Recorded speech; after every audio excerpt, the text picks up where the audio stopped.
గేయం గీత నామసహస్రం అని చెప్పి మనకి మోహముద్గరం అనే స్తోత్రాన్ని ఆదిశంకరులు రచించి చాలా సులభంగా మనందరికీ కోసం ఒక మార్గాన్ని నిర్దేశనం చేశారు.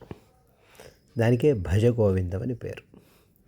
భీష్మాష్టమి నుంచి భీష్మ ఏకాదశి వరకు దాదాపుగా ద్వాదశి, త్రయోదశి, చతుర్దశి, మాఘ పౌర్ణమి వరకు కూడా భీష్ముడిని తలుచుకొని ఆయనకి తర్పణ చేయమని చెప్పి మన పెద్దలు చెప్తూ వచ్చారు.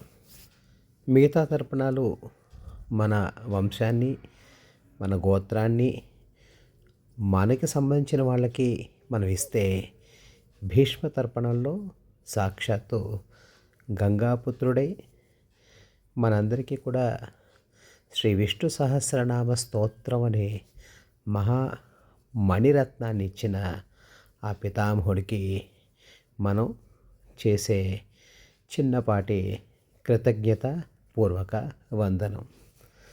మహాభారతంలో రెండు విశేషమైన జయంతులు ఉన్నాయి.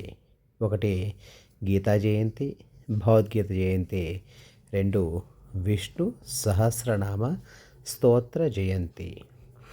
భీష్మాష్టమి రోజునే భీష్ముడు పరంపదానికి వేంచేసినా కూడా ఏకాదశి ఎప్పుడూ కూడా మహాపర్వం కాబట్టి భీష్మ ఏకాదశి రోజున శ్రీ విష్ణు సహస్రనామ జయంతిగా మనం చేసుకుంటూ ఉన్నాం.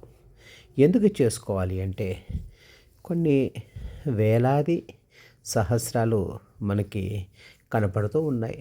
అర్వాచనంగా ఉన్నవి కూడా చాలా ప్రాముఖ్యతను సంతరించుకుంటూ ఉన్నాయి. కానీ వీటిలో తలమానికం శ్రీ విష్ణు సహస్రనామ స్తోత్రము.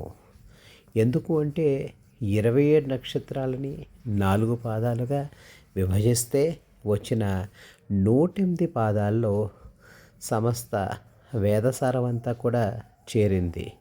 సాక్షాత్తు పరమాత్మే వాటిని ఆమోదిస్తూ తాను ఆలకించి ఆనందించి మనకి తరింప చేసే బాధ్యతను కూడా వహించాడు. కాబట్టి అతి సులభమైన, అతి సరళమైన, అతి శ్రేష్టమైన శ్రీ విష్ణు సహస్రనామ స్తోత్రాన్ని పారాయణ చేయండి, చేయించండి. కనీసం ఒక్కసారి 3 సార్లు, 11 సార్లు, మీ ఓపికను బట్టి 108 సార్లు వరకు చేయండి. జై శ్రీరామ్.